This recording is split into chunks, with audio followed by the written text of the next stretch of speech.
When you think of Whitewater Warhawk baseball, you think of one thing, pitching. How could you not? The Warhawks have had one of the more formidable pitching staffs in Division III baseball since Jim Miller took over as the team's skipper. Cable 6 sports stud Mike Dahman fills us in on yet another phenomenal Warhawk hurler in this week's Player Profile. Dale Vandenberg is an opposing figure, and when you put the 6'4", 215-pound righty on the mound, he can look downright intimidating. A 1996 All-Conference member, Dale enjoys the strikeout, but will take it out any way he can. I'm just trying to make good pitches because my fielders, they do make most of the work, you know, because you can't go out there and strike everybody out when you're pitching. So I just try to keep the ball low so the guys hit it on the ground and hit fly balls because my fielders do a pretty good job behind me. So I kind of make them do the work for me. With a 3-1 record this year and a 2.75 ERA, Dale is off to a good start for his senior campaign. Catcher Derek Anderson has an idea on what makes him so effective. He's intimidating on the mound, one, because of his size, two, because the kid throws gas, and he's got excellent control. Can throw all his pitches for strikes. Just got another new pitch. He's put like a cut fastball into his repertoire. I mean, the guy is tough. He all kinds of control over pitches. He's a great leader. He's used to winning. He always comes out ready to play, and he pitches well in big games. Dale has been a solid contributor to the Warhawk baseball team for 4 years. I asked him what he thought he's improved upon most throughout his career. Probably the main thing is just poise, because a lot of times when you're a freshman, you get out there and you get all shook up in big games like this. But today, it's like, you know, I was nervous, but it was, I guess, a good nervousness because, you know, you get your adrenaline flowing and everything, and you learn how to handle yourself, because after giving up 2 home runs when I was a freshman, I might have went out there and folded. For Cable 6 Sports, I'm Mike Dahman. With the disappointment of the cancellation of their first and only home meet of the season still hanging over them, the men's and women's track and field team took to the road on Saturday to take part in the Marquette University Invitational. No team scores were kept, but several individual athletes came away with school records. The record breakers include Rob Thompson in the triple jump, Matt Larson in the men's 5,000 meter, and Stephanie Greiber in the women's 5,000 meter. The men will next run at Loras College on Saturday, while their counterparts journey to UW La Crosse. Coming into the 1997 NFL Draft, most Packer fans expected Green Bay to strengthen their defensive line and linebacking crew. However, that's not exactly what Ron Wolf had in mind. In my edition of Sound Off, the student body gave their 10 cents worth.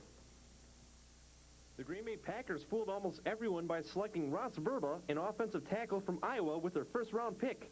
But was it a good one? A very good pick. He's safe.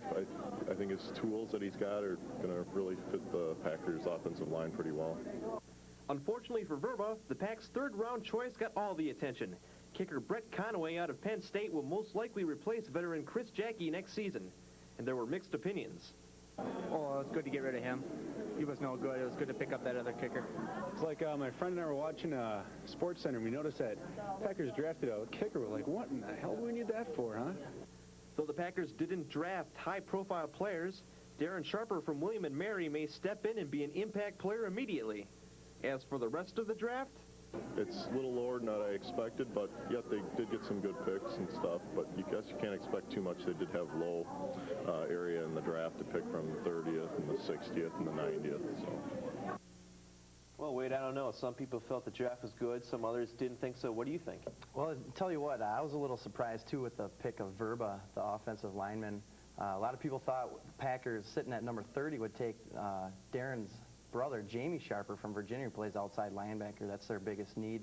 And they thought maybe they'd take him. And Ron Wolf, as he has in past years, kind of a little bit iffy on draft day. Pulled some surprises. Definitely did that by picking Conway in the 3rd round. Jackie's obviously out the door now. So it'll take a couple years, I think, before you can really tell what this draft's going to be all about.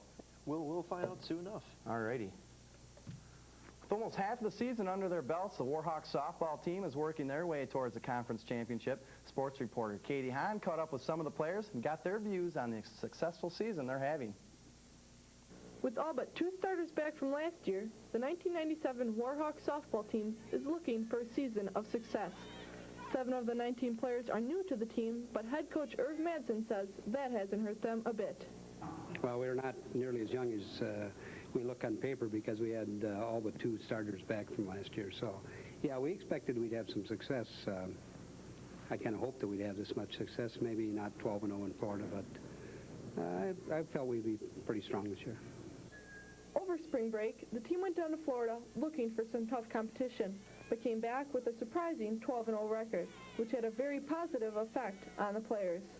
I think the biggest thing is it gave us a lot of confidence. We hit very well down there, and I think our hitting has been continuing up here, too.